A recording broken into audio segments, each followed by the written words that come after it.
August থেকেই ফাস্ট্যাগে নতুন নিয়ম। অগস্টের প্রথম দিন থেকেই বদলে যেতে চলেছে বেশ কিছু নিয়ম, আর তার মধ্যে অন্যতম FASTag.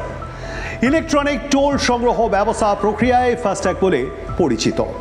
National payments corporation of India বা এনপিসিআই দ্বারা পরিচালিত এই ফাস্ট্যাগ 2019 সালে ভারত সরকার প্রথম এই টোল সংগ্রহ ব্যবস্থা শুরু করে।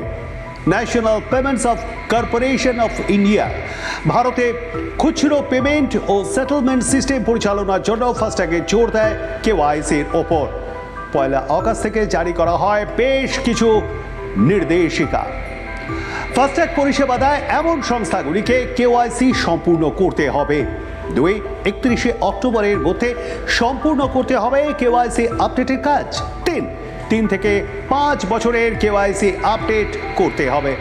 4 ফাস্ট্যাগের সঙ্গে গাড়ির রেজিস্ট্রেশন নাম্বার ও চেসিস নাম্বার লিংক করতে হবে।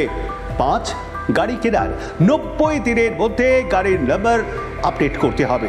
6 মোবাইল নাম্বারের সঙ্গে ফাস্ট্যাগ লিংক করতে হবে। 7 গাড়ির সামনের ও পাশের পরিষ্কার ছবি আপলোড করতে হবে। ফাস্ট্যাগে রোড ফ্রিকোয়েন্সি আইডেন্টিফিকেশন প্রযুক্তি ব্যবহার করা হয়ে থাকে। গাড়ির সামনের কাচের ওপরে থাকে বিশেষ ধরনের স্টিকার, যার ফলে আরও সুবিধা হয় টোল পেমেন্ট প্রক্রিয়াকরণের ক্ষেত্রে। এর ফলে টোল প্লাজায় যানজটের অসুবিধা অনেকটাই কমে যায়। টোল প্লাজার মধ্য দিয়ে যাওয়ার সময় খুলে যায় পাসিং গেট।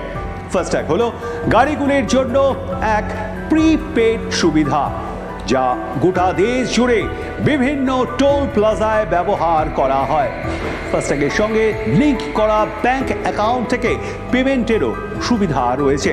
প্রায় 8 কোটিরও বেশি মানুষ যুক্ত হয়েছেন এই ফাস্ট্যাগের সঙ্গে।